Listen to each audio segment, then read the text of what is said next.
पुण्य क्षेत्र नैमिषारण्य में श्रीमद् भागवत का जो आयोजन चल रहा है, सूत जी महाराज जी के मुखारविंद से निकला हुआ अमृत सामने बैठे हुए परम वैष्णव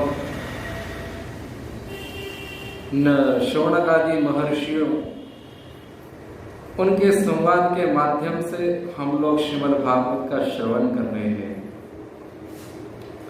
और वही सूत जी महाराज शौनक आदि ऋषियों को कहते हैं कि परीक्षित,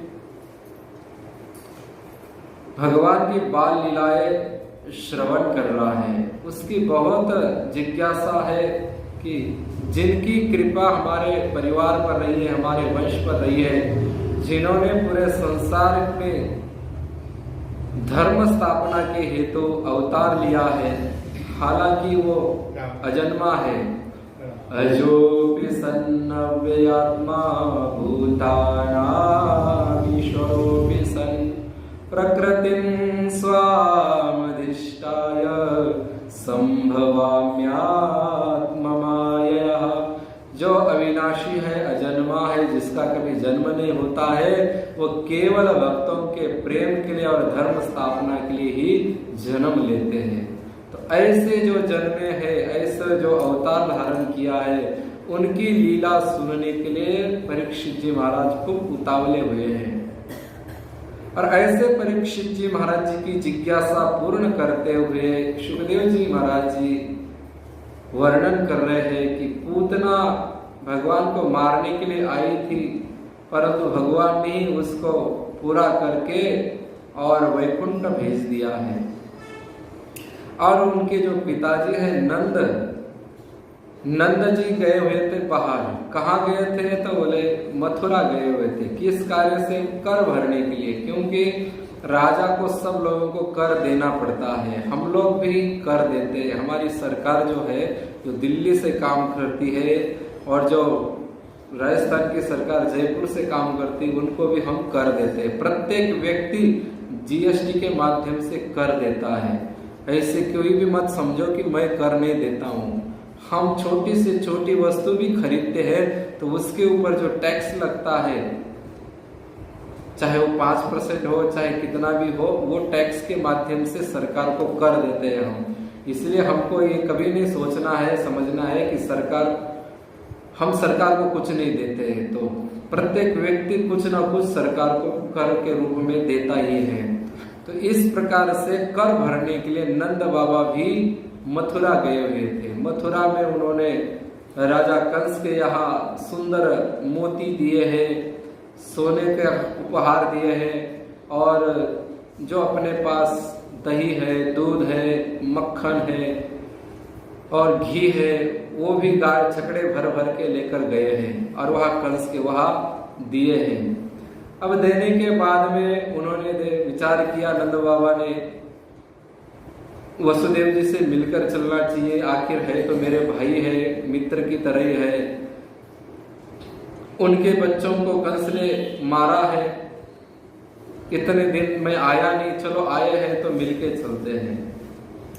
और इधर वसुदेव जी ने सोचा कि नंद जी कर देने के लिए आए हैं, और वो यदि मिलने के लिए घर आएंगे तो कंस सोचेगा कि जरूर इनकी कोई गांठ साठ है। अपना जो देवकी का पुत्र है, कहीं इसने नंद के वहां तो नहीं छोड़ दिया। इस डर के कारण उन्होंने विचार किया, घर पर ना मिलकर इनको बाहर मैं खुद ही जहाँ ठहरे हैं वहां जाकर मिलकर आऊं। और इधर नंद जी तैयारी कर रहे थे, तो इतने में वसुदेव जी आ जाते हैं। दोनों का बड़े प्रेम से मिलन होता है। आपस में जो संबंधी होते हैं, संबंधियों का मिलन ऐसा होना चाहिए। इधर वसुदेव जी नंद के आनंद में आनंदित होकर बधाई देते हैं कि आपको इतने उम्र में, इतनी उम्र बीत गई, इस बुढ़ापे में एक छोटे से बालक के रूप में पुत्र आपके घर में, और पुत्र रत्न आपको प्राप्त हुआ है, इसलिए बहुत आपको बधाई हो। और खूब आनंद के साथ उनको प्रेम से बात करते हैं और उनकी वो बढ़ाई करते हैं कि उम्र के बाद पुत्र होना बड़ा कठिन हो जाता है। आपने तो पूरी पुत्र की आस छोड़ रखी थी, परंतु देखो भगवान की कितनी कृपा हुई कि आपको बुढ़ापे में तो है ना एक पुत्र रत्न तो प्राप्त हो गया। इसलिए आप बड़े भाग्यशाली हैं और उनके आनंद में वसुदेव जी आनंदित हो रहे हैं। अब नंद जी देखो कैसे, नंद जी का स्वभाव कैसे है। अब अपने को पुत्र हुआ इसका आनंद तो है, परंतु वसुदेव जी आनंदित कर रहे हैं, उसमें आनंदित हो रहे हैं, परंतु वसुदेव जी के भीतर जो दुख भरा पड़ा है उस दुख को सहराते हुए नंद जी कहते हैं कि देखो ये कंस कितना दुष्ट है, इसने देखो भले जबरदस्ती और अपने शक्ति के प्रयोग से आपके 6 पुत्र मार दिए। मुझे अब पता चल रहा कि पुत्र जो होता है वो होने के बाद में उसके अंदर कितना मोह और कितनी ममता रहती है, उस पुत्र में कितना प्रेम रहता है। एक पल के लिए भी अपने पुत्र को नजर से ओझल करना नहीं चाहते हैं। मैं बड़े मुश्किल से कर देने के लिए आया हूं, मैं मेरे पुत्र को छोड़ना नहीं चाहता। मेरे पुत्र से अनुमान लगाता हूं कि आपको कितना दुख हुआ होगा, और वो भी आपके नजरों के सामने, ऐसे नहीं कि पीछे जाकर मार दिया हो, आपके सामने आपके देखते हुए शीला पर उस छोटे से नन्हे से कोमल से बालक को पटक देता था। आपके हृदय की जब ऐसी वेदना भरी बात नंद जी कहने लगे तो नंद जी के आंखों से आंसू आने लगे और उनके दुख में दुखी हुए और उनके दुख में उनको सांत्वना देते हैं। तो स्वभाव ऐसा होना चाहिए, दूसरे के दुख में दुखी होना और दूसरे के सुख में सुखी होना। किसी के सुख से जलन पैदा नहीं होनी चाहिए, मन में ईर्ष्या नहीं होनी चाहिए। वसुदेव जी के मन में कोई ईर्ष्या नहीं हुई है। वसुदेव जी के मन में दुख तो बहुत है, परंतु अपना दुख उन्होंने ढक लिया, दबा दिया और नंद जी के आनंद में वो उत्साहित हुए। और नंद जी का भी स्वभाव कैसा है देखो, उन्होंने अपने आनंद को ढक दिया और उनके दुख में शामिल हुए। ऐसा स्वभाव होना चाहिए भक्त। और ऐसा स्वभाव जिनका होता है उनकी गोद में नंद, जैसे नंद के गोद में भगवान कृष्ण खेल रहे, वसुदेव के वहां भगवान ने अवतार लिया है, ऐसे स्वभाव वाले के यहाँ भगवान क्रीड़ा करते हैं। और फिर नंद जी ने कहा कि मैं तो आपके घर ही चल रहा था, आप यही आ गए, चलो चलो आपके घर चलते हैं। या देव की भाभी कैसी है और सब रानियों के बारे में पूछने लग गए। इतने में वसुदेव जी ने देखा कि मैं तो इनको घर लेना नहीं चाहता, अब ये कह रहे हैं कुछ तो बहाना बनाना पड़ेगा। और इतने में वसुदेव जी ने कहा कि देखो नंद जी, आजकल कंस के जो दूत है, कंस के जो राक्षस है, वो चारों तरफ घूमते रहते हैं, इसलिए आप जल्दी से जल्दी व्रज की ओर जाइए, गोकुल की ओर जाइए, क्योंकि मुझे ऐसा थोड़ा सा महसूस हो रहा है, सगुन दिखाई दे रहा है कि कोई न कोई अरिष्ट गोकुल के ऊपर आने वाला है या आ गया होगा। इसलिए आप तो मुखिया है, आपको गोकुल से दूर नहीं रहना चाहिए, आपको अपने गोकुल में रहकर अपने लोगों का साथ देना चाहिए, इसलिए आप जल्दी से जल्दी जाइए। अब नंद जी ने विचार किया कि बात तो सही है, कंस बड़ा अत्याचारी है और हम भी सुनते कभी किसका बालक मर गया, कभी किसी का बालक मर गया, इसका कोई भरोसा नहीं, ये कब क्या करेगा, क्योंकि दुष्ट का कोई भरोसा नहीं होता है, दुष्ट के हृदय में क्या छल कपट चलता है कुछ पता नहीं चलता है। इसलिए उन्होंने वसुदेव जी के बातों पर विश्वास करके और वसुदेव जी को प्रणाम करके वहां से निकल पड़े। अपने साथियों को कहा कि चलो भाई जल्दी करो, अपने अपने छकड़े जोड़ो, अपने को जल्दी से जल्दी गोकुल चलना है। वसुदेव जी ने भी नंद बाबा को प्रणाम करके और वो भी अपने घर के लिए चल दिए और ये भी तैयारी करके गोकुल के लिए निकल पड़े। अब अपने गोकुल में चलते, गोकुल में क्या हो रहा है, गोकुल में गोपियों ने अपने लाला को लेकर आई और बढ़िया सुंदर उसको स्नान कराया, गोमूत्र से छिड़काया और गौ माता की पूंछ उसके ऊपर से फेरी है और उसको बड़े पवित्र करके और यशोदा की गोद में दिया है और अब वो दूध पीने लगा है। माँ ने उसको अपने गोद में लेकर आंचल के भीतर छिपाकर और उसको अपना अमृत जैसा दूध भगवान को पिला रही है। अब वो इतनी बड़ी पूतना कितनी थी, 12 कोस थी। अब 12 कोस की, देखो 3 किलोमीटर का एक कोस होता है। अब ये 12 कोस देख लो, 36 किलोमीटर की वो थी। अब यहाँ से 36 किलोमीटर कितना दूर होता है देख लो आप। और वो इतनी दूर इतनी बड़ी पूतना वहां गिर गई, अब उसको कैसे जलाए? तो गोपों ने कहा कि इसके एक एक हड्डी इसको काट दो और अलग अलग चिताएं बनाओ और उस चिता के अंदर इसको जला देते हैं। अब वो गए, उसकी शरीर को काटने लगे तो उसमें से सुगंध आने लगी और फिर उसको काट काट करके अनेक ढेर सारी चिताएं बनाई। अब चीता जलाने के लिए लकड़ी, अब वो गिर गई थी, इतने पेड़ गिर गए थे कि अलग से लकड़ी तोड़ने की जरूरत नहीं ही। इतनी लंबी चौड़ी पूतना, और उसके बताते उसके नाक के छिद्र ऐसे मालूम पड़ते कि कोई बड़ी बड़ी पहाड़ की गुफाएं हैं। उसकी पेट की नाभि ऐसी मालूम पड़ती कि कोई बहुत बड़ा कुआं है, बावड़ी है बहुत बड़ी। और उसके हाथ पैर बहुत लंबे, तो वो कोई कुल्हाड़ी से काट रहा है, कोई आरी लेकर आया, कोई वो करवट लेकर आया और उसको काट काट के और उसी के टूटे हुए शरीर से लकड़ियां टूटी थी, उस लकड़ियों को जमा करके और उनको जला रहे हैं। अब इधर वसुदेव जी सब आने लगे, इनको सुगंध आने लगी। अब इन्होंने विचार किया कि ऐसी सुगंध हमने कभी सूंघी नहीं है, इतनी सुंदर सुगंध कहां से आ रही है। इसको तो ऐसा मन करता है कि सूंघते ही जाए। वैसे देखा जाए तो किसी की शरीर में प्राण नहीं रहते तो शरीर सड़ने लगता है, उसके मांस का खून जो होता है वो पानी होने लगता है। जैसे हम 1-2 दिन सब्जी रखो बाहर, फिर वो कैसी बदबू मारने लगती है, ऐसे शरीर से बदबू आने लगती है। इसीलिए कोई मर जाता है तो तुरंत बर्फ मंगा लेते हैं और बर्फ के उसके ऊपर लेटा देते हैं ताकि वो जो अंदर जो खून है वो जम जाए, पानी ना बने और उसकी दुर्गंध ना आए।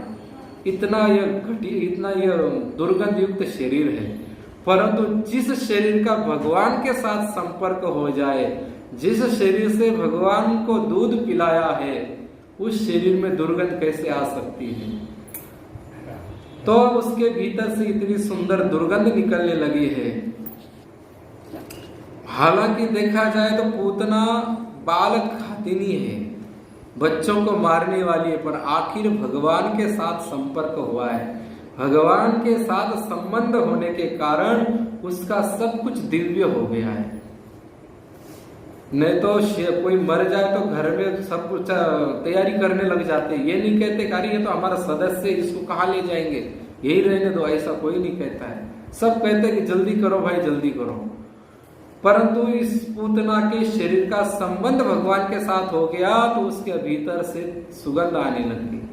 और फिर नंद बाबा आपस में बात करते, अरे इतनी सुगंध कहाँ से आ रही है, अभी तो कोई फूलों का ऋतु भी नहीं है, कोई इतनी सुगंध आए, क्या बात है, कैसी सुगंध आ रही है। और इतने में आगे आकर देखा तो यमुना के किनारे के ऊपर इतनी चिताएं जल रही है, इतना धुआं उठ रहा है। मन में विचार करने लगे, वसुदेव जी ने सही कहा था, कोई विपत्ति आई है, इतने सारे ब्रजवासी मर गए, गोकुल के लोग मर गए, ऐसी क्या विपत्ति आ गई है। और वो सब डर गए और जोर जोर से छकड़ों को बैलों को हाँकते हुए और बैलों के छकड़ों को दौड़ाते हुए वहां पहुंचे और उन्होंने पूछा कि ये क्या हो गया, वो कैसी विपत्ति आई, कौन मर गए, बोले इतनी 100-150 चिताएं जल रही है। फिर उन्होंने कहा कि बाबा चिंता मत करो, विपत्ति तो बहुत बड़ी आई थी। बोले क्या विपत्ति आई थी? बोले विपत्ति तो बाबा तुम्हारे पुत्र के ऊपर आई थी, तुम्हारे पुत्र का अपहरण किया था, अपहरण करके ये राक्षसी जा रही थी परंतु देखो उसका पाप इतना बढ़ गया कि विधाता ने उसके पाप के कारण उसके पाप को उसका हार्ट झेल नहीं पाया और इसलिए उसका हार्ट दब गया और वो यही मर गई। बोले लाला कहाँ है मेरा? बोले लाला आपके घर पर है, सुरक्षित है। तो नंद बाबू वहां रुके नहीं, वहां से फटाफट अपने घर आए और घर आकर सीधे अपने घर में जाकर यशोदा के पास गए। यशोदा को कहा अरे मेरा लाला कहाँ है, लाला कहाँ है? और वही आंचल हटा करके और वो प्यारे से नन्हे से शिशु को नंद बाबा के हाथ में दिया। तब कहीं नंद बाबा के प्राण में प्राण आ गए, सांस में सांस आ गई और उसको लेकर छाती से लगाया। भगवान को छाती से लगाएंगे प्रेम से तो हार्ट मजबूत हो जाएगा और स्वास्थ्य एकदम तरोताजा हो जाएगा नंद बाबा की तरह। और भगवान को भूल जाएंगे तो फिर पूतना की तरह हार्ट धक धक धक धक करते हुए बंद हो जाएगा। अब अपने हाथ में हमको तरोताजा जीना है कि नहीं? हमारे पूज्य महाराज जी एक बात मुझे बहुत अच्छी बताए। कह रहे थे मेरा स्वास्थ्य पहले बहुत गंभीर हो गया था, ऐसे लगने लगा था कि 15 दिन और 1 सप्ताह में बस राम नाम के पास जाने वाला हूं। और मुझे भी ऐसा, मतलब महाराज जी कह रहे थे कि मुझे भी ऐसा लग रहा था, लोगों को भी ऐसा लग रहा था, क्योंकि स्वास्थ्य बड़ा गड़बड़ हो गया था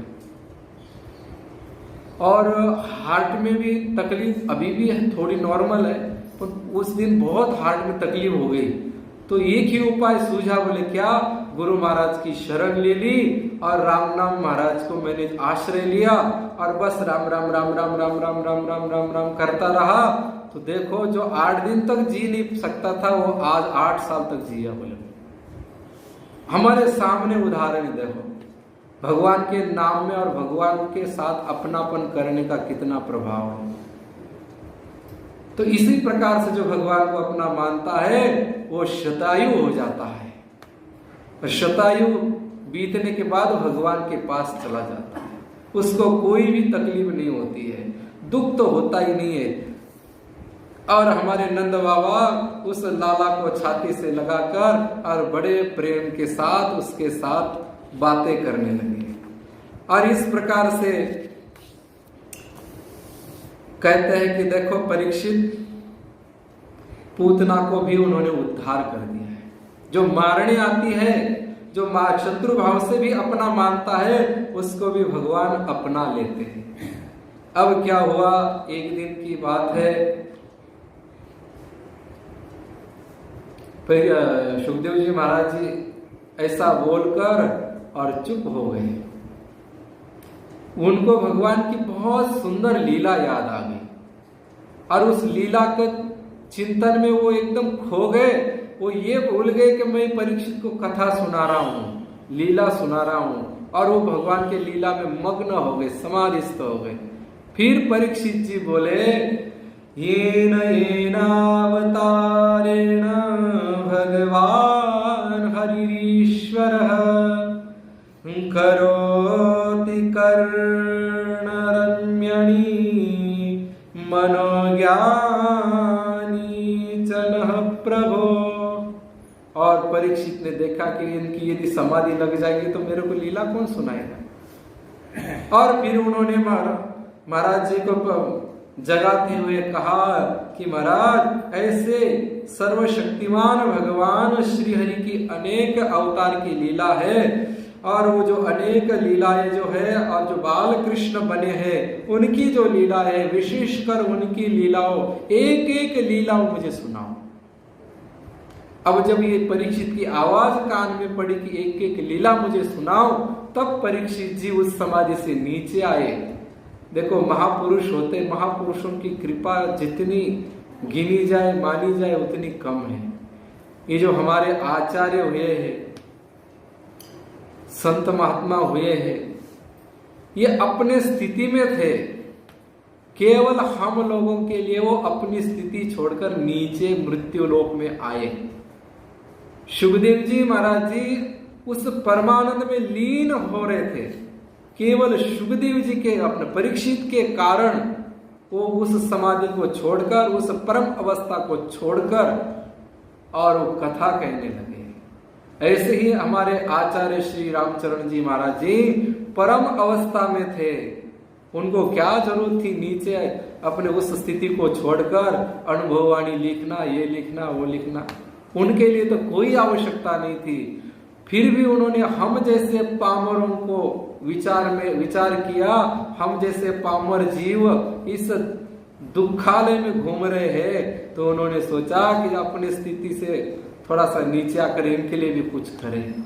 और फिर वो अपने परमानंद को छोड़कर और इस दुखालय शरीर में आकर, इस संसार माया रूपी शरीर में आकर और अनुभववाणी लिख रखी है केवल हम लोगों के लिए।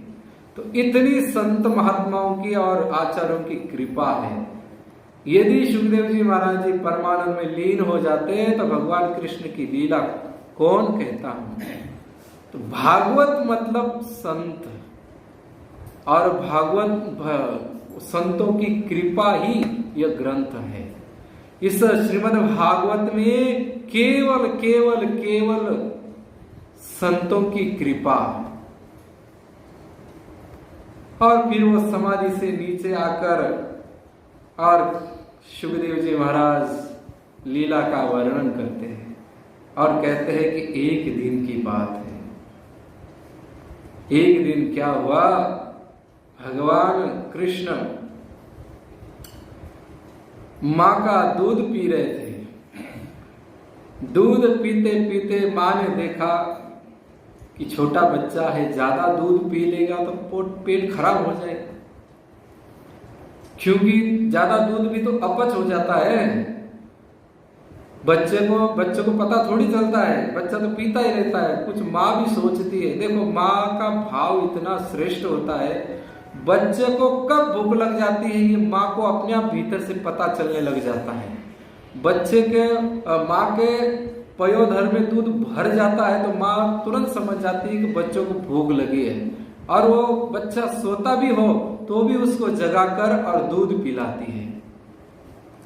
और माँ ये भी देखती है कि ज्यादा दूध पी लेगा तो पेट खराब हो जाएगा, तबीयत खराब हो जाएगी, इसलिए यशोदा मैया लाला को दूध पीने से हटाती है।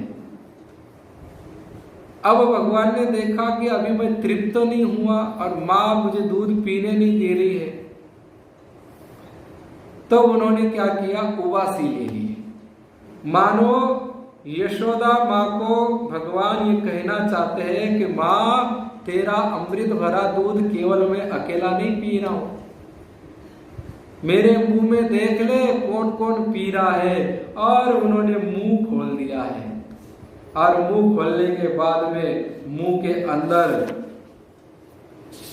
माता को बहुत सारी चीजें दिखने लगी है। सूर्य, चंद्र, तारे, चंद्रमा, अग्नि, वायु, समुद्र, द्वीप, पर्वत, पृथ्वी, ये हमारे ये भारत देश, और भी भारत देश में ये उत्तर प्रदेश, ब्रजभूमि सब दिखने लग गया। माँ ने देखा ये क्या हुआ, मेरे बच्चे के मुंह में ऐसे कैसे ये ब्रह्मांड कैसे दिख रहा है। तो माँ ने ये विचार नहीं किया कि देखो मेरा बच्चा साक्षात ईश्वर है, ये विचार नहीं किया। माँ की ममता बहुत अलग ही होती है, ये सबसे हटकर होती है। बच्चा कितना भी बड़ा काम करेगा ना तो भी माँ सोचेगी नहीं ये तो मेरा छोटा सा नन्हा सा बच्चा है।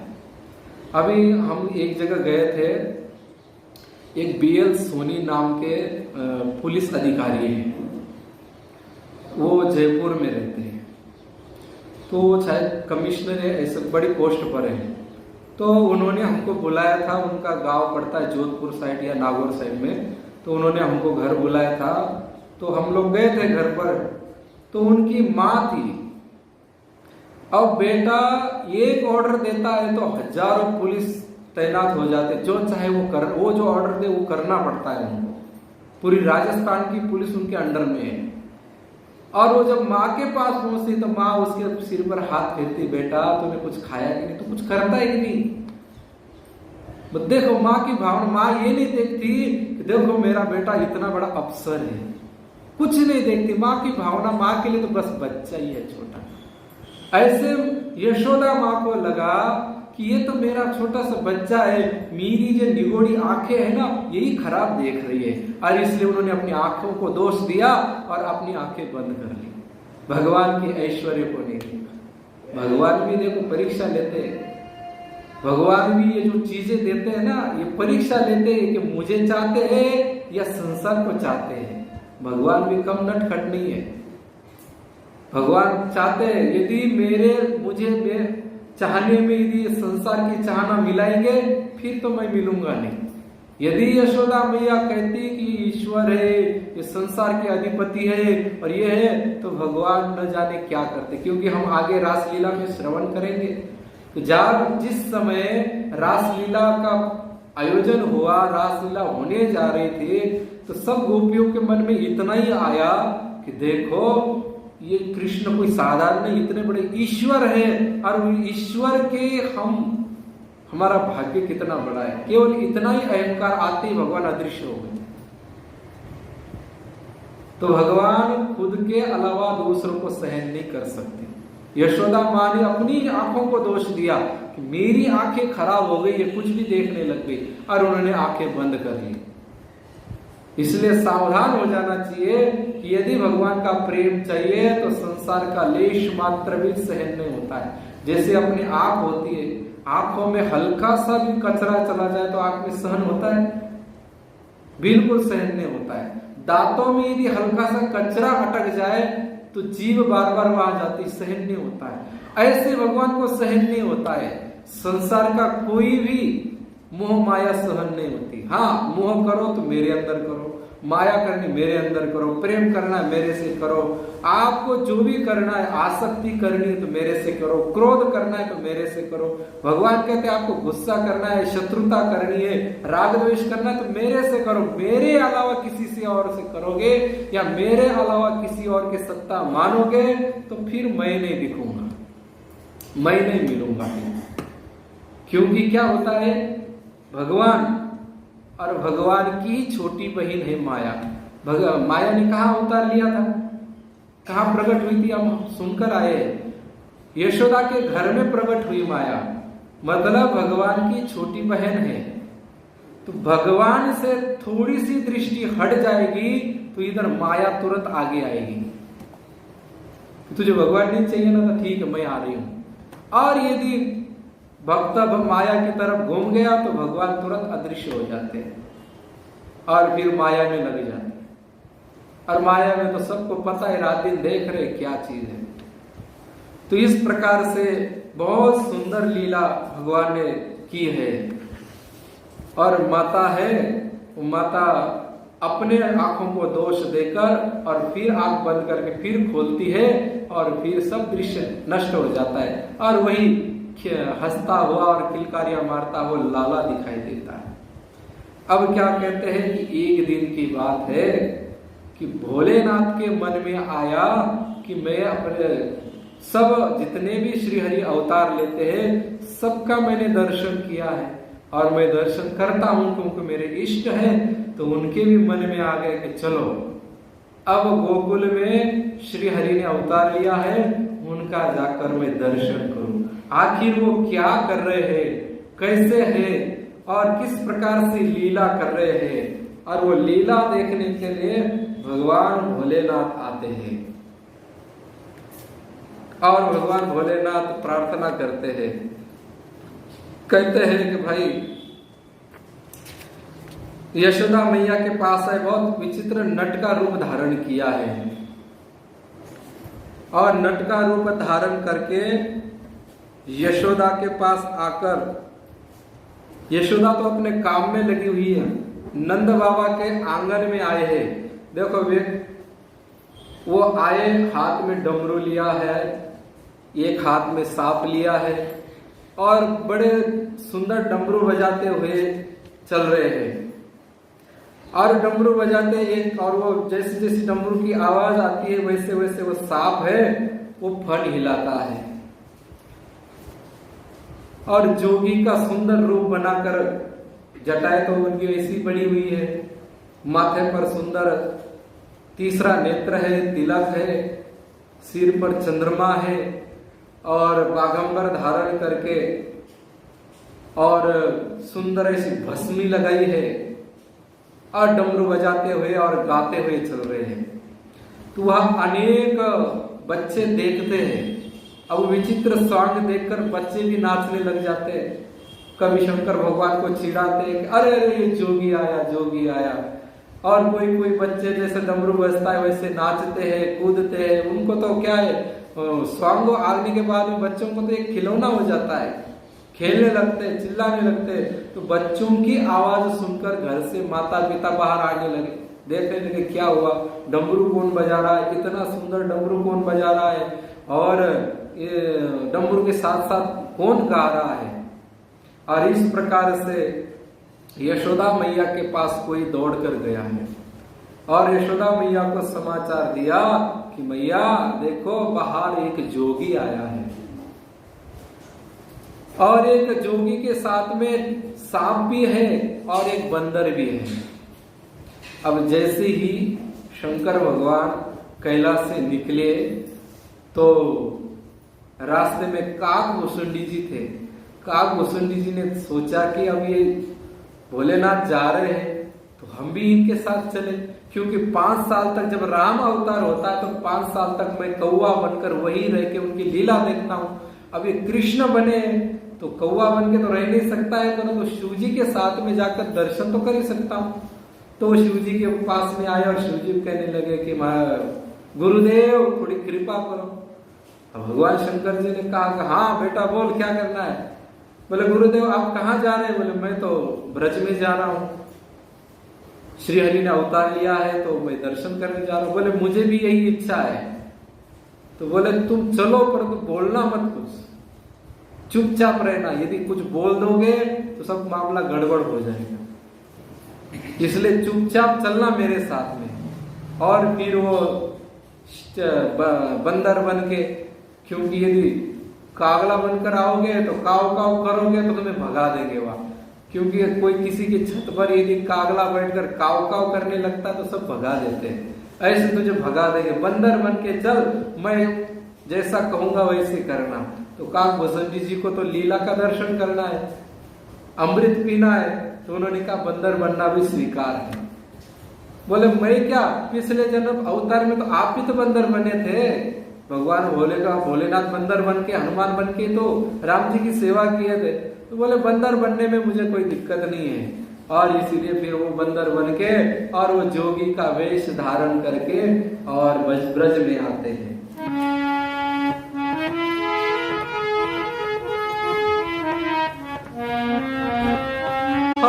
नगर में जोगी आया जिसे कोई समझ न पाया, जसोदा के घर आया सबसे बड़ा तेरा नाम भोलेनाथ, भोलेनाथ।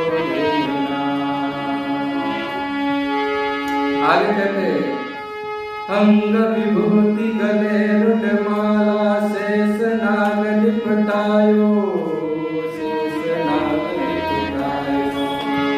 अंग विभूति गले रुंडमाला शेष नाग लिपटायो, शेष नाग लिपटायो। माँ को तिलक भाल चंद्र अरुनंद घर अलख जगायो, माँ को तिलक भाल चंद्र अरुनंद घर अलख जगायो। नगर में जोगी आया जिसे कोई समझ न पाया, जसोदा के घर आया सबसे बड़ा तेरा नाम भोलेनाथ, भोलेनाथ। आगे कहते हैं ले दीक्षा निकली नंदरानी, कंचन थाल भरायो, कंचन थाल भरायो। अब जब जोगी आया है तो जोगी जब दरवाजे पर आता है, नाच गान करता है, तो उसको कुछ ना कुछ तो देना ही चाहिए। तो इसीलिए यशोदा मैया को सूचना मिली। यशोदा मैया ने बाहर आकर देखा कि कोई जोगी आया है और जोगी नाच रहा है, गा रहा है, बड़ा सुंदर, मन को प्रसन्न कर रहा है। तो उसके भी मन में आया कि चलो इसको कुछ देना चाहिए। और फिर नंदरानी अंदर गई है और सुंदर ऐसे थाल भरकर लेकर आई है। ले भिक्षा निकली नंदरानी, कंचन थाल भरायो, कंचन थाल भरायो। लो भिक्षा जोगी जाव जंगल में, मेरो लाल धरायो। ले भिक्षा जोगी जाव जंगल में, मेरो लाल धरायो। नगर में जोगी आया, जिसे कोई समझ न पाया, जसोदा के घर आया, सबसे बड़ा तेरा नाम भोलेनाथ, भोलेनाथ, भोलेनाथ। अब जब वो थाल लेकर आई है, भगवान शंकर जी भी तो सोने चांदी के लिए थोड़ी आए थे, हीरा मोती के लिए थोड़ी आए थे। भगवान भोलेनाथ तो लाला के दर्शन के लिए आए थे। और वो क्या कहते हैं, ना चाहिए तेरी दौलत दुनिया, और न कंचन माया, और न कंचन माया। ना चाहिए तेरी दौलत दुनिया, और न कंचन माया, और न कंचन माया। क्या कहते हैं, अरे ये कंचन, ये माया से तो मेरा पहाड़ भरा हुआ है, ये मुझे कुछ नहीं चाहिए। तो तुम्हें क्या चाहिए? तेरे लाल को दर्श करा दे, मैं कैलाश से आया। तेरे लाल के दर्श करा दे, मैं कैलाश से आया।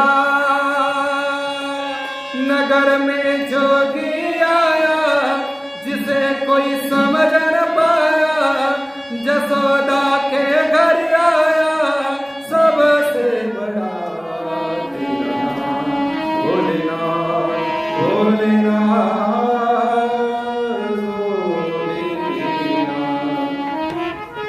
और इस प्रकार से मैया को समझा रहे हैं। अब मैया ने देखा मेरे लाला का दर्शन करने आया है और मैं अपने लाला को ले आऊं और कहीं इनका गले वाला सांप फुस करके आगे आएगा तो मेरा लाला डर जाएगा, और कहीं ये हाथ वाला बंदर ये उछल करके कूद में मेरे कंधे पर बैठ जाएगा, मेरा लाला डर जाएगा। और मेरा लाला तो बहुत कोमल है, बहुत सुकुमार है, उसको कैसे दर्शन कराऊं? परंतु भगवान शंकर मान नहीं रहे। मैया कहती है लाला, मेरे लाला को तो नहीं लाऊंगी, तुम्हें जो चाहिए वो मांग लो मेरे से, परंतु लाला को तो मैं तुम्हें दर्शन नहीं कराऊंगी। और इस प्रकार से मैया मना कर रही है। बाबा कह रहे हैं कि मुझे और कुछ नहीं चाहिए, यदि तू बाबा लाला के दर्शन नहीं कराएगी तो मैं यहाँ से जाऊंगा नहीं, यही धरना दूंगा बोले तेरे घर के सामने। और फिर मैया बैठी है, मुंह फेर कर बैठी है। इतने में सखिया आती है, सखिया समझाती है। अब सखिया गोपियां सब जानती है कि ये कोई जोगी नहीं है, ये तो जोगियों के भी जोगी है, योगेश्वर है, भोलेनाथ है। और फिर वो मैया को बोलते, मैया ये कुछ नहीं करेगा, ये खाली दर्शन करके अपने लाला को आशीर्वाद देगा। मैया बोलती नहीं नहीं, मैं अपने लाला को नहीं लाऊंगी, वो डर जाएगा। तो इतने में लाला ने देखा मैया इसी मानने वाली नहीं है, क्योंकि माँ का हृदय बहुत कोमल होता है, अपने बच्चे के भले खुद की जान दे देगी परंतु बच्चे पर आंच नहीं आने देगी। और फिर लाला रोने लग गया भीतर। फिर मैया ने कहा, हे बाबा तू चला जा, बोले मेरा तेरी आवाज सुनकर मेरा लाला डरने लगा है, भाग जा यहाँ से। और मैया अंदर चली गई। अब लाला इतना जोर से रोने लग गया क्योंकि बाहर भोलेनाथ आए हुए दर्शन के लिए। जिस प्रकार से भोलेनाथ को लाला के दर्शन की ललक है, उसी प्रकार से कान्हा को भी भोले के दर्शन की ललक है। ये एक दूसरे के प्रति बहुत प्रेम रखते, निष्ठा रखते, और इसीलिए ये उनके दर्शन की आशा रखते और वो भी। और फिर मैया ने को गोपियों ने समझाया, देखो मैया लाला बहुत रो रहा है, अभी अभी वो जोगी आया है ना, वो यदि कोई तंत्र मंत्र भी बहुत जानता है वो यदि कुछ टोना टोटका कर देगा तो अपने लाला को नजर लगी उतर जाएगी, लाला शांत हो जाएगा, लाला रोएगा नहीं। और सखिया तो गोपियां तो सब जानती है ना, भगवान के मन की बात भी जानती है, भोलेनाथ की मन की भी बात जानती है। और इस प्रकार से गोपियों ने फिर कहा, फिर लाला को गोद में लेकर और यशोदा मैया बाहर आई है। पंचमेर परिक्रमा करके अब जैसी लाला बाहर आ गया है, भगवान भोलेनाथ तो मस्त होकर लाला को देख रहे हैं। और इधर बंदर भी कूद के आगे आ गया। मैया ने देखा ये बंदर के मेरे लाला को छीन ना ले, तो भगवान ने जोगी ने कहा कि अरे रे बंदर देवता तू यही रुक जा, यही से दर्शन कर, ज्यादा पास में मत जा, नहीं तो मैया लेकर आई वो वापस लेकर अंदर चली जाएगी, तो ना मैं भी दर्शन कर पाऊंगा तू भी नहीं। और फिर वो बंदर को थोड़ा दूर रखा और फिर मैया बोलती है, अरे जोगी जी, महात्मा जी, थोड़ी सी हमारे लाला की नजर उतार दो। तो शंकर भगवान कहते कि नजर उतारने के लिए तो मेरी गोद में देना पड़ेगा, मेरे गोद में आएगा लाला तो मैं उसकी नजर उतार दूंगा, उसकी जितनी भी अलाय बलाया है, उसके जितने भी अरिष्ट है वो सब मैं हटा दूंगा, तू चिंता मत कर। और यशोदा मैया अब देना चाहती नहीं, परंतु लाला रो रहा है, अब करे क्या। फिर पास वाली एक पुरोहित थी, उसने कहा कि मैया यशोदा चिंता मत कर, हम है ना, तू दे दे, कुछ नहीं होगा। अरे इतनी बड़ी राक्षसी आई तब कुछ नहीं हुआ, ये तो जोगी है, ये क्या करेगा, दे दे तो सही, देख उनका। फिर वो देने लगी और जैसे ही भोलेनाथ का स्पर्श हुआ वैसे ही भगवान कृष्ण हंसने लगे, रोना तो बंद कर दिया और खिलखिलाकर हंसने लगे। और फिर वो गोपियां कहने लगी, देख हम कह रही थी ना तू उनके पास दे दे, वो सब जानते हैं, सब लाला को शांत कर देंगे, लाला की नजर उतार देंगे। और फिर यशोदा के थोड़ा धीरज आया और फिर बाबा के गोद में दिया है। अब बाबा ने क्या किया, उसको रखा और उसकी परिक्रमा करने लगी। और क्या कहते हैं,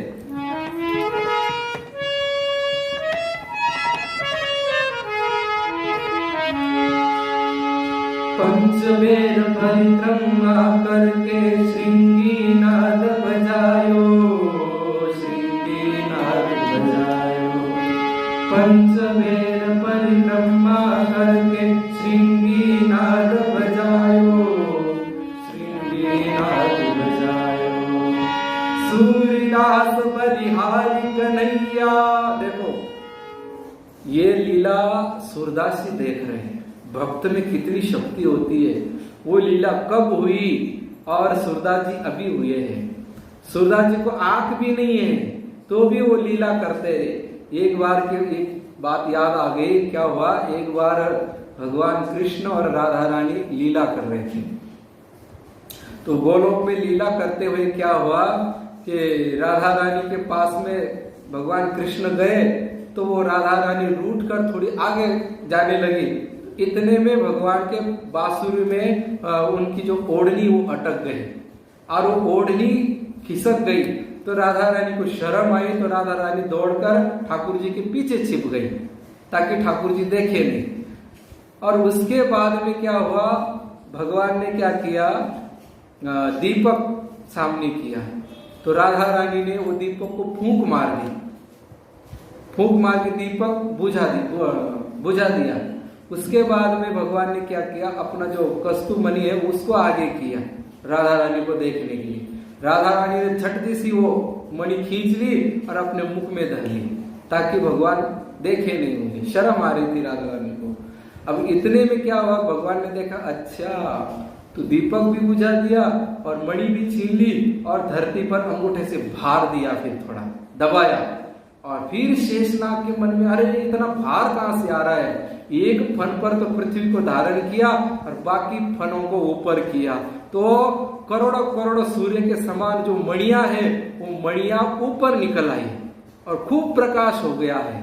और फिर उस प्रकाश के कारण शर्मा के राधा रानी भगवान के बाहों में समेट जाती है।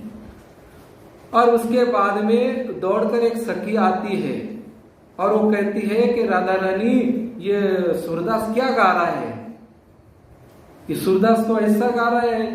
बोले क्या गा रहा है, बोले आप जो अभी लीला कर रहे हैं यही गा रहा है वो। तो भगवान की तरफ राधा रानी देखकर कहती, बोले सूरदास कैसे गाता है? बोले लीला तो हम गोलोक में कर रहे हैं, वो तो पृथ्वी पर है नीचे, वो कैसे अपनी लीला यहाँ चल रही है और वो गा रहा है? उसने तो अभी देखा भी नहीं। तो भगवान ने कहा कि पहले लीला मैं भक्त के हृदय में करता हूँ और उसके बाद में तेरे साथ करता हूँ, और हम जो भी लीला करते हैं वो सब भक्त देखते हैं। बोले ऐसा नहीं कि हमको कोई नहीं देखता है। तो इसी प्रकार से यहाँ पर भी सूरदास जी ये जो लीला, ये लीला देखकर गा रहे हैं। जो पद बनाया है उन्होंने तो लीला को देखकर बनाया है। इसलिए कहते हैं पंचवेद परिक्रमा करके श्रृंगीनाद बजायो, श्रृंगीनाद बजायो। सूरदास बलिहारी कन्हैया जुग जुग जीवते रोलायो। सूरदास बलिहारी कन्हैया जुग जुग जीवते रोलायो। नगर में जोगी आया जिसे कोई समझ न पाया, जसोदा के घर आया सबसे बड़ा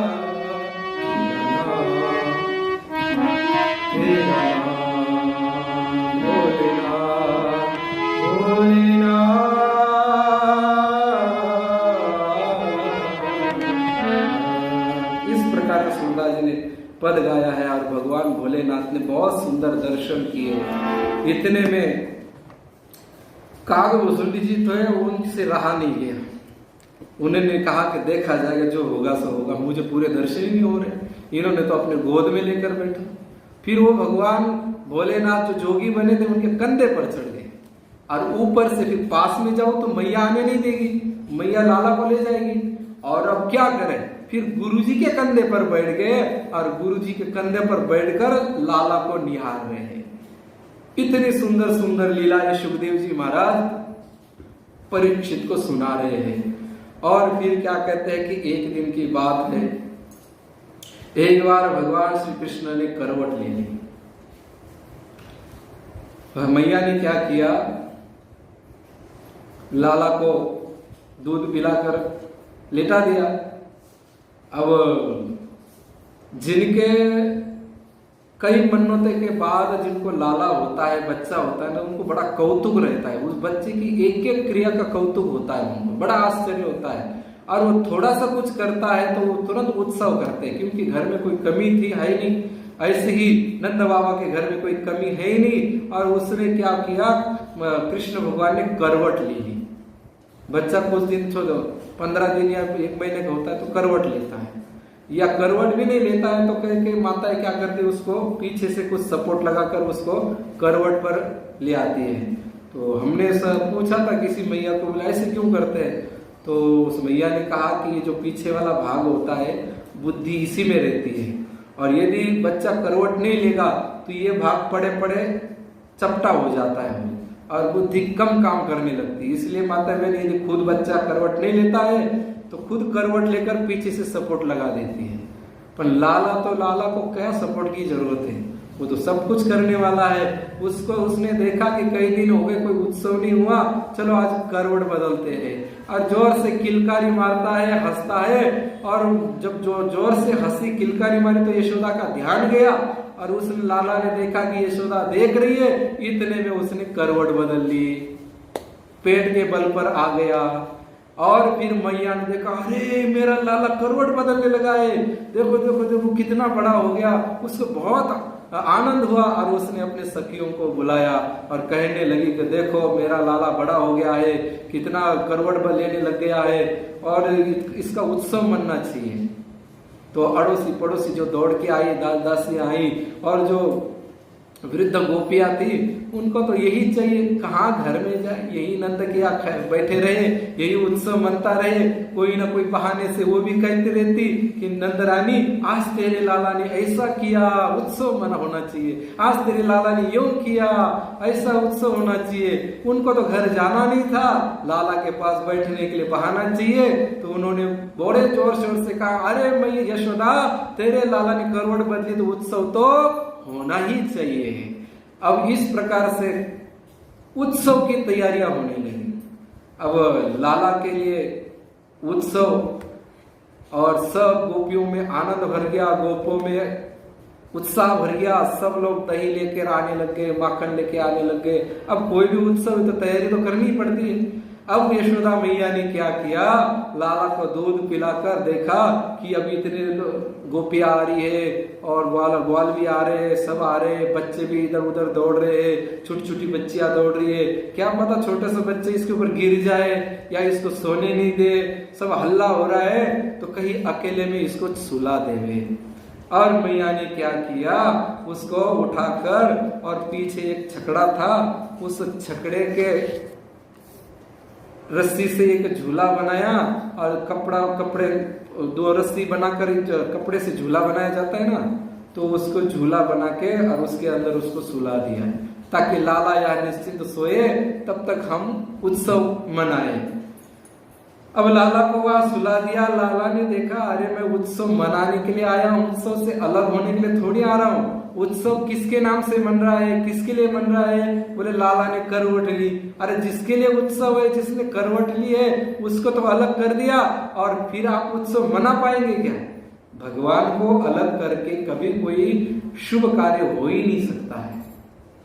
और हम भगवान को तो बस ठीक है नाम के लिए बोलते हैं कि सत्यनारायण की पूजा है, अब सत्यनारायण जी के लिए थोड़ा सा प्रसाद बना कर लगा दिए, बाकी तो मौज मस्ती के लिए तो हम ही बनाते हैं, खाते हैं, मेहमानों को बुलाते हैं। परंतु लाला ने विचार किया मुझे अलग करके उत्साह मना, कोई कार्यक्रम करोगे तो सफल नहीं हो पाएगा, उसका फल अच्छा नहीं है। फिर भी भगवान ने दिखा भी दिया और खुद भी रोने लग गए। और इतने में भगवान ने विचार करके और फिर रोने लग गए हैं।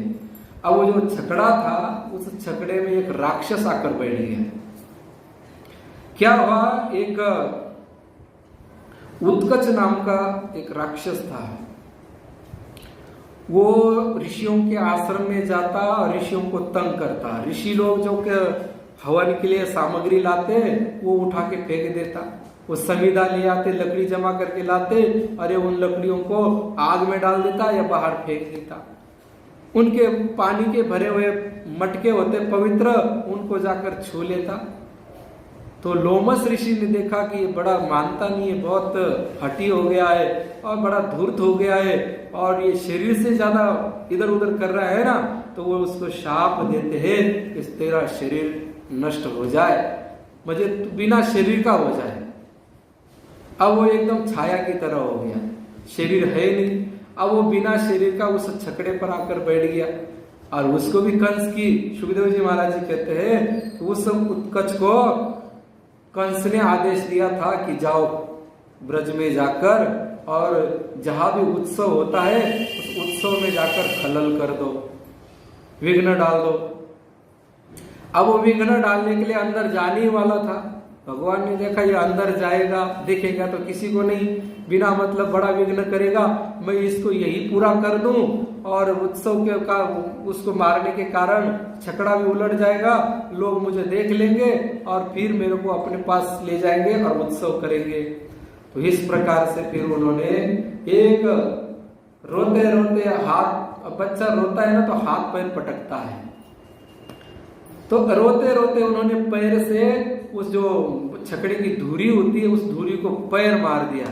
और वो छकड़ा कोई खाली नहीं था, उसके ऊपर बड़े बड़े मटके भरे हुए थे जिसमें दही था, माखन था, छाछ थी। तो उन्होंने धक्का लगते ही, भगवान के संकल्प से सब होता है, तो भगवान ने संकल्प किया और पैर छुआ दिया। वो छकड़ा जोर से ऊपर उछला है और उछल के नीचे गिर गया है। अब वो ऊपर जो बर्तन रखे हुए थे वो सब इधर उधर टूट के बिखरने लगे, खलल खलल खलल आवाज आने लग गई। इतने में वहां बच्चे खेल रहे थे, वो बच्चे रोने लग गए, दौड़ने लग गए, चिल्लाने लग गए।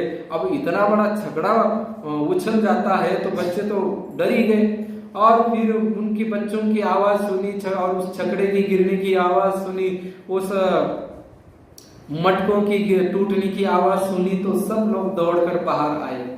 अब वो जो राक्षस था जिसका शरीर नहीं था, तो उस राक्षस के ऊपर वो छकड़ा गिर गया और वो वही पूरा हो गया। और उसकी भीतर से दिव्य ज्योति निकली और वो भगवान कृष्ण के अंगूठे में समा गई। ये तो किसी ने देखा नहीं, परंतु सब दौड़ के आ गए। अरे कैसे हो गया, कोई हवा नहीं चली, कोई आंधी नहीं, तूफान नहीं और कोई भूकंप नहीं, और ये छकड़ा ऐसे कैसे उलट गया। तो सब बातें करने लगे। तो जो बच्चे थे वहां खेल रहे थे वो रोते रोते कहने लगे कि ये जो पल्ले में सो रहा है ना, ये इसने वो पैर मार दिया छकड़े को और छकड़ा उलट गया।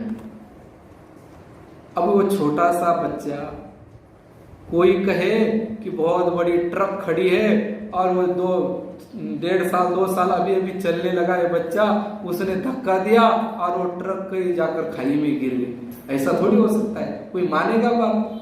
जिनका वात्सल्य भाव होता है, जिनका प्रेम होता है भगवान के ऊपर, उनको ऐश्वर्य दिखता नहीं है। उन्होंने कहा कि बच्चे तो कुछ भी बोल रहे हैं, हालांकि बच्चे सत्य कह रहे थे, परंतु बच्चों का भरोसा नहीं किया और उस लाला को लाए और यशोदा मैया दूध पिलाने लग गई। इस प्रकार से उत्कच का भी उद्धार कर दिया है। अब सुखदेव जी महाराज जी कहते हैं कि एक दिन की बात है, लाला को गोद में लेकर मैया लाला के साथ बातें करती। बातें देखो, माँ और बेटा एकांत में अकेले में माँ यदि दूध पिलाती है तो बच्चे के साथ बहुत बातें करती है, बहुत मीठी मीठी बातें करती है। हाँ मेरा लाला ऐसा लाला है, वैसा लाला है, तुम ये करना है, वो करना है। बहुत माँ की बातों का कोई अंत नहीं होता है। इतनी प्यारी प्यारी बातें माँ यशोदा अपने लाला के साथ कह रही है और लाला को कहती है कि लाला देख तेरे आंखें कितनी चमकती है, कितनी सुंदर प्यारी आंखें है। अरे लाला तू कितना सुंदर है, देख सब तुझसे प्रेम करते हैं, परंतु देख लाला मुझे छोड़ के मत जाना, मेरे साथ ही रहना, मेरे साथ ही खेलना। और इस प्रकार से बातें कर रहे थे तो भगवान ने देखा कि उधर से कंस महाराज ने तृणावर्त को भेजा है। अब वो तृणावर्त आने वाला है और यदि मैया मेरे साथ रहेगी तो मैया और मेरे साथ मैया को भी उड़ा लेके जाएगा। और मैया तो क्या है, मैया तो भारी है, ऊपर से गिरेगी तो वो बचेगी थोड़ी।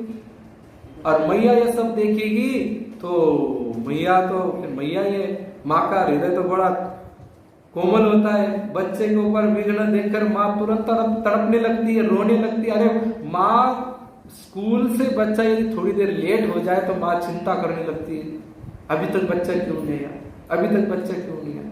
माँ बाप का बच्चे के अंदर इतना प्रेम होता है कि पूछो मत। एक बार क्या हुआ, एक माता पिता थे और उनके एक बेटा और बहू थी। तो बेटा कोई कारण से ऑफिस से लेट आ गया। आने का समय तो उसका शाम का 5:30-6 बजे था, पर रात में 12-1 बजे आया। उसने घर पर कोई फोन नहीं किया, कुछ नहीं किया। तो पिताजी वो आने के बाद पिताजी सोए नहीं, किसी ने माँ ने भोजन नहीं किया, पिता ने भी नहीं किया। जब माता पिता ने नहीं किया तो बहू भोजन कैसे करेगी। तो फिर वो चिंता करने लगे कहाँ गया होगा। तो वो बहू को कहते हैं और माँ को कहते हैं कि देखो मैं थोड़ा जाके आता हूँ, देख के आता हूँ। तो बहू बोलती है अभी आ जाएंगे, क्यों चिंता कर रहे हैं, आ जाएंगे। ऐसे करते करते 12-1 बजे फिर वो आया तो पिताजी ने उसको डांटा, अरे बेटा तू इतना लेट हो गया, कोई फोन तो कर देता, कोई सूचना तो दे देता कि मैं लेट होऊंगा और मेरे को टाइम लगेगा, मेरे को काम आया है, कुछ बताता। तो वो पिता को डांटने लगे, आपको क्या करना है घर में बैठे बैठे, आपको क्या पता मेरे पर क्या मुसीबत आती है, कितने काम होते हैं और आपको घर में बैठे बैठे कुछ भी सोचते। और वो पिताजी को बहुत डांट के और अपने कमरे में निकल गए। अब वो पिताजी खिन्न मन हो गए। वो माँ भी इतना सा मुंह लेकर दोनों माता पिता कमरे में जाकर बैठ गए। अब क्या करे, चिंता तो बेटे की थी पर बेटा ऐसा उल्टा इतना बोल रहा है। फिर वो चुपचाप कमरे में जाकर रोने लगे। फिर वो बहू कमरे में गई, बहू ने समझाया कि देखो अभी उनको थोड़ा टेंशन है, वो टेंशन में थोड़ा बोल दिए तो मन में मत लो। तो पिताजी कहते हैं अरे बेटे का हमको बुरा नहीं लगा है, पर वो देखो ना, बोले हम इतने चिंतित हुए उसके लिए और उसका व्यवहार इतना बोल देता, हाँ कोई काम था, कोई बात नहीं आगे से बताऊंगा, इतना बोल देता। हमारे को गुस्सा हो गया और इतना माँ को कितना डांट रहा है। क्या जरूरत है जागने की, क्यों नाटक करते हो, और ऐसा है मैं कोई छोटा सा बच्चा हूँ क्या, मैं कोई दूध पीता बच्चा हूँ क्या, इतनी चिंता करने की क्या जरूरत है, इतना डांटने की क्या आवश्यकता थी। बहू ने कहा कोई बात नहीं बोले। फिर वो थोड़े शांत हो गए। अब 3-4 दिन निकल गए, उनका छोटा सा बच्चा स्कूल जाता था। तो उस बहू ने क्या किया, बहू बहुत समझदार थी, उसने अपने भाई को फोन किया और कहा कि जो उसका बच्चे का नाम मुकेश था, तो कहा कि मुकेश को तू स्कूल से अपने घर ले जाना। बोले क्यों, बोले तू ले जाना, थोड़ा काम है इधर। तो फिर वो क्या हुआ, स्कूल से बच्चों को ले गए। अब इधर स्कूल से बच्चा घर आया नहीं, तो इसने फोन किया पति को कि अपना बच्चा घर नहीं आया है। तो उसको चिंता हुई क्यों नहीं आया, तो खुद गाड़ी लेकर गया स्कूल में कि बच्चा आया क्यों नहीं। तो फिर पूछा वह स्कूल में जाकर का हमारा बच्चा स्कूल आया था, घर क्यों नहीं आया। बोले आया तो था, पर तो कोई एक जन गाड़ी लेकर आया तो वो गाड़ी में बिठा कर ले गए। बोले हमने सोचा आपके परिवार का होगा, इसलिए हम कुछ नहीं बोले। अब उसको चिंता हो गई, पुलिस स्टेशन गया और वह क्या बोलते वो कुछ करवा दिया और कहा कि मेरा बेटा गायब है, किसने मेरे बेटे का अपहरण किया। और फिर इधर घर आया, घर पर माता जी समझा रही है, पिता समझा रहे हैं कि आ जाएगा बेटा। अरे तुमको क्या पता मेरा बेटा है, ऐसा है वैसा है, रोने लग गया। और अपने पत्नी को कहता है तुझे ध्यान नहीं रख सकती क्या, तू जाकर क्यों नहीं गई, और तो तुझे जाकर लाना चाहिए। अब मेरा बेटा कहाँ गया, और जोर से रोने लग गया। अब इतना रोने लग गया, फिर उस पत्नी ने कहा कि रो मत, तुम्हारा बेटा कहीं नहीं गया, मेरा भाई लेकर गया है। जब तुम्हारा बेटा कहीं चला जाता है तो तुम्हें इतनी तकलीफ होती है, तो तुम भी तो किसी के बेटा हो, तो उनको तकलीफ नहीं हुई। तुमने उनको जाकर इतना डांटा और इतना फटकारा, क्या बीती होगी उनके ऊपर। और फिर वो लड़का जाकर माफी मांगता है। तो माता पिता का अपने बेटे पर बहुत प्रेम होता है। तो ऐसे भगवान ने विचार किया कि माँ की मेरे ऊपर बहुत ममता है, तृणावर्त आ रहा है और ये मेरे पर विघ्न देख कर तो जी नहीं पाएगी, और इसके सामने मैं उसको मार भी नहीं सकूंगा, क्यों ये बेटा मानती है। इसलिए उन्होंने अपना वजन बढ़ाया और उबासी लेनी चालू की। अब माँ ने देखा कि अब इसको उठाकर झोले में सुला देवे, परंतु भगवान ने इतना वजन बढ़ा दिया कि माँ से वो गोदी से उठ के नीचे रखना पड़ा। अब माँ ने देखा कि क्या पता इसका पेट भारी हो गया, क्या हो गया, चलो मैं अंदर से कुछ इसके लिए कुछ चीजें लाती हूँ। और ऐसा करके माँ अंदर चली गई, इधर से तृणावर्त आ गया, भयंकर बवंडर बन के आया और धूल उड़ाता हुआ और छपरों को उड़ाता हुआ, पेड़ों को तोड़ता हुआ उस आंगन में आया और भगवान को उठाकर ले गया। अब यशोदा मैया वो तूफान देखा घर में भीतर और सोचती मेरा लाला बाहर आंगने में, और वो कहाँ है, और वो दौड़कर लाला को लेने आई तो लाला तो है ही। और फिर जोर जोर से रोने लगी है, छाती पीटने लगी, आवाज लगाने लगी। सब दौड़कर आ गई है, अगल बगल की सखियां, दासियां, गोपियां सब दौड़कर आई। क्या हुआ, क्या? बोले मेरा लाला यहाँ सो रहा था, अभी आंधी तूफान आया था, पता नहीं लाला कहाँ गया। और फिर भगवान ने देखा कि माता की तबीयत ज्यादा खराब हो रही है, तो उस तृणावर्त का गला पकड़ के मोच दिया। अब वो तृणावर्त की सांस रुक गई और हार्ट को सांस मिली नहीं, और फिर वो भी वही पूरा हो गया और वही गांव के थोड़ा बाहर गिर गया।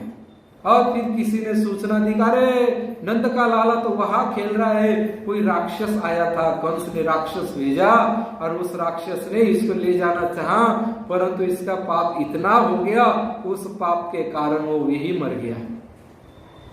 और फिर गोपियां दौड़ कर गई और उस लाला को उठाकर लाई और अपनी यशोदा माँ की गोद में दिया है। और ऐसी ऐसी सुंदर सुंदर लीलाओं का वर्णन सुखदेव जी महाराज जी कर रहे हैं। अब एक दिन की बात है, गर्गाचार्य जी मथुरा में घूम रहे थे, तो वसुदेव जी ने गर्गाचार्य जी को देखा और कहा कि गर्गाचार्य जी आपको कोटि कोटि प्रणाम। गर्गाचार्य जी ने कहा कि खूब आनंदित रहो, खूब यश हो, खूब आशीर्वाद दिए। बोले आशीर्वाद तो दे रहे, परंतु मेरे पुत्र का नामकरण संस्कार करना है। बोले कहाँ है पुत्र, तुम्हारे पुत्र मार दिए। बोले एक पुत्र मेरा नंद बाबा के वहां गोकुल में है, आप वहां जाकर और मेरे बच्चे का नामकरण संस्कार कर दो। ना बाबा ना ना, मैं गोकुल में नहीं जाऊंगा। बोले क्यों? बोले वो गोकुल में जाते हैं ना तो वो नंद का छोरा वो थोड़ा सा कुछ नई बात करता है तो वह तुरंत बड़ा उत्सव मनता है, ढोल नगारे बजने लग जाते हैं, सब नाचने गाने लग जाते हैं, गायों को सजाते हैं, बड़े बड़े भंडारे करते हैं, दान दक्षिणा देते हैं। मैं तो नहीं जाऊंगा, क्योंकि मैं यदि उसका नामकरण संस्कार करूंगा और वो उत्सव करेंगे तो कंस को पता चलेगा, और कंस को पता है कि मैं आपका पुरोहित हूं, तो कंस उस बच्चों को छोड़ेगा नहीं। तो वसुदेव जी ने कहा कि एक काम करो, आप वहां जाओ और उनका नंद जी को समझाओ, और नंद जी को समझाने के बाद में नंद जी मान जाएंगे। नंद जी कोई हट नहीं करते हैं, और आप कहेंगे वैसा करेंगे। और पवित्र स्थान वहां गौशाला है, उस गौशाला में जाकर चुपचाप कर दो। और फिर एक दिन घूमते घूमते गर्गाचार्य जी गोकुल आए। गोकुल में नंद बाबा ने देखा तो जाकर प्रणाम किया, घर पर लाए हैं और उनका बहुत स्वागत किया, उनको भोजन आदि कराकर फिर नंद बाबा भी बोले कि मेरे 2 बच्चे हैं, 2 बेटे हैं, उनका नामकरण संस्कार करना है। एक तो वसुदेव जी का है, एक मेरा है, दोनों का करना है। तो नंद बाबा ने हाथ ऊंचे कर दिए, बोले नहीं नहीं, मैं तो कोई संस्कार नहीं करूंगा, क्योंकि आप तो उत्सव मनाओगे। उत्सव की खबर कंस को पता चलेगी, कंस मेरे को पकड़ के ले जाएगा, बोलेगे किसका लड़का है बता। अब मैं झूठ बोलता नहीं, फिर मेरी भी मुसीबत, आपकी मुसीबत, और बच्चे का भी अनिष्ट कर देगा, इसलिए रहने दो। तो नंद बाबा बोले आप जैसा कहे वैसा करेंगे। बोले एक काम करो, कोई पवित्र स्थान, बोले पवित्र स्थान गौशाला है, जहाँ गाय रहती है, उससे बढ़कर पवित्र स्थान कोई नहीं है। तो बोले चुपचाप गौशाला में चलते हैं, गायों चारों तरफ गायें होंगी, उनकी घेरे के अंदर, उनकी सुरक्षा के अंदर, और फिर इनका नामकरण संस्कार करेंगे। तो नंद जी ने वैसे ही स्वीकार किया। बोले ठीक है, आप जो कहते हैं वैसे। फिर क्या किया, नंद बाबा और नंद रानी और रोहिणी जी और कृष्ण और बलराम, ये 5 लोग ही गौशाला में गए हैं।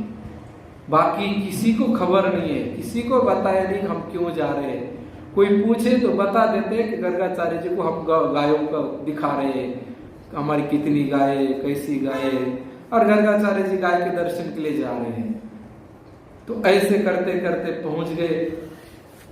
पहुंचने के बाद में फिर गर्गाचार्य के सामने रोहिणी जी बैठी है, रोहिणी जी की गोद में बलराम जी है।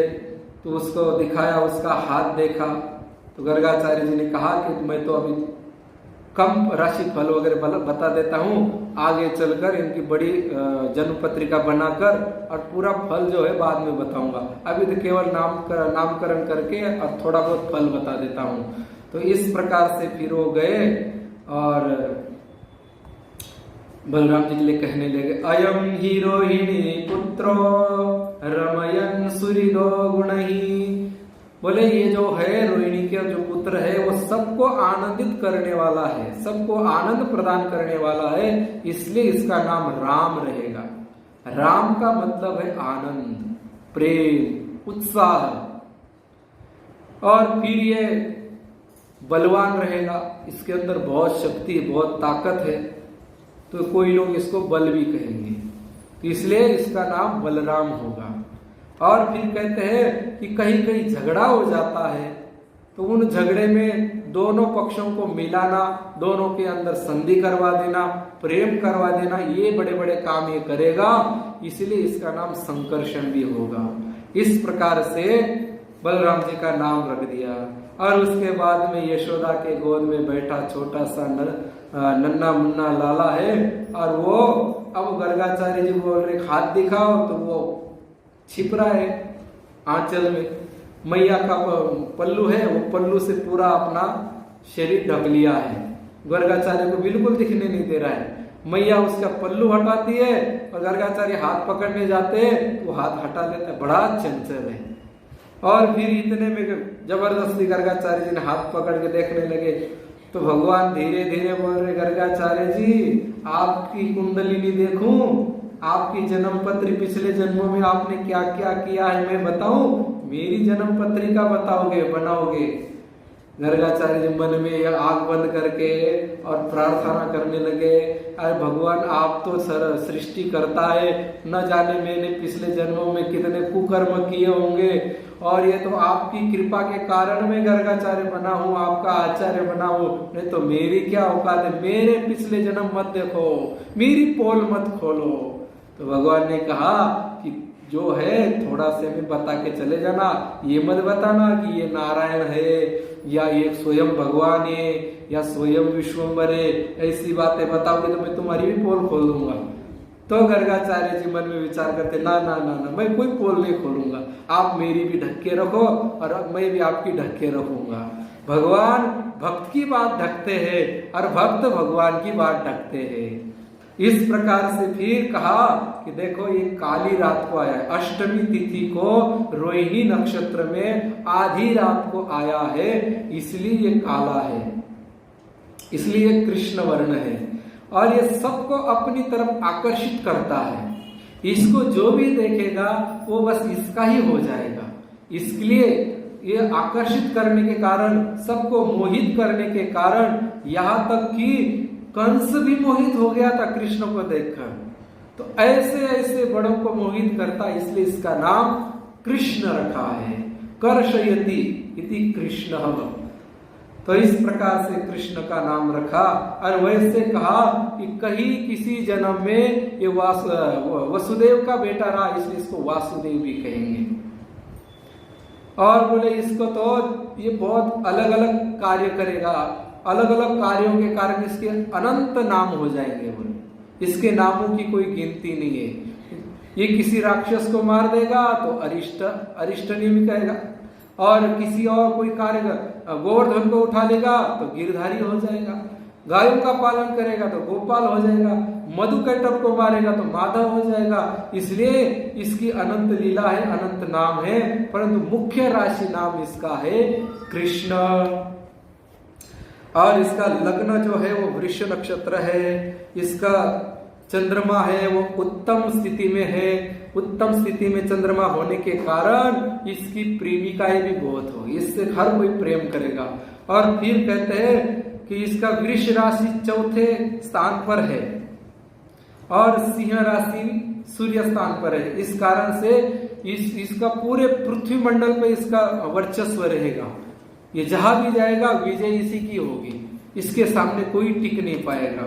और कहते हैं कि पंचम स्थान में कन्या राशि है और वो बुध उसकी देखता है, तो इसका मतलब इसकी बहुत बहुएं होगी। एक एक बात बताइए है, इसकी एक बहू नहीं होगी, अनेक बहुएं होगी, और वो भी एक जाति की नहीं होगी। ऐसा नहीं कि ये क्षत्रिय है तो क्षत्रिय होगी इसकी बहुएं। जो इससे प्रेम करेगा, जो इसको अपना पति मानेगा, वो उसका पति हो जाएगा।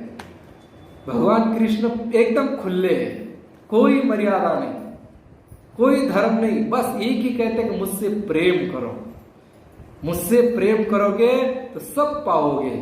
एक साध है तो सब साध है, सब साध है सब जाए। केवल एक कृष्ण से प्रेम करने से व्यक्ति को सब कुछ मिल जाता है। और इस प्रकार से बहुत बातें बताई है। और फिर वो सुंदर उनका नामकरण संस्कार हुआ और उसके बाद में गर्गाचार्य जी का पूजन किया और फिर उनको कहा कि देखो आज तो हम आपको कुछ विदाई देंगे नहीं, क्योंकि आज यदि विदाई देंगे तो पता चल जाएगा, इसलिए आप कुछ दिनों के बाद घूम फिर के आओगे, तब आपको मुंह जो आप मांगेंगे उससे भी ज्यादा हम आपको विदाई दे देंगे। जो भी दान दक्षिणा भेंट पूजा, देखो साधु हो चाहे ब्राह्मण हो, इनको यदि भोजन कराओगे तो भोजन के साथ में दान दक्षिण दाद घिसाई देनी जरूरी है। संतों में दाद घिसाई बोलते हैं, ब्राह्मणों में दक्षिणा बोलते हैं। और जो संप्रदाय से जुड़े रहते हैं वो लोग भेंट पूजा कहते हैं। तो जो भेंट पूजा नहीं करता है और खाली भोजन कराता है तो उसको पूरा पुण्य मिलता नहीं है। तो इसलिए इन्होंने कहा कि आपको हमने भोजन तो करा दिया, परंतु आपकी भेंट पूजा हमारे पास वैसी है धरी रहेगी, और आप कभी घूमते फिरते आओगे तो हम वो भेंट पूजा आपको खूब करेंगे। और बिना दक्षिणा ये यज्ञ की पत्नी है। यदि हम यज्ञ आदि कोई कार्य करते, शुभ कार्य करते हैं, तो दक्षिणा देना आवश्यक है। बिना दक्षिणा के शुभ कार्य सफल नहीं होता है। पति के बिना पत्नी का, पत्नी के बिना पति, पूरा दोनों होते नहीं ना, एक ही होते। आधा कार्य पति कर देगा और पत्नी के रूप में दक्षिणा नहीं देंगे तो वो कार्य सफल नहीं होता है। तो इस प्रकार से गर्गाचार्य जी नामकरण संस्कार करके चले गए। अब आगे परीक्षित जी कहते हैं कि महाराज जी हमें भगवान कृष्ण की और लीला सुनाओ। तो अब सुखदेव जी महाराज जी कहते हैं कि सुंदर सुंदर जो लीलाएं हैं वो लीलाएं कल के प्रसंग में श्रवण करेंगे। बोलिए आनंद कंद भगवान की। राम राम।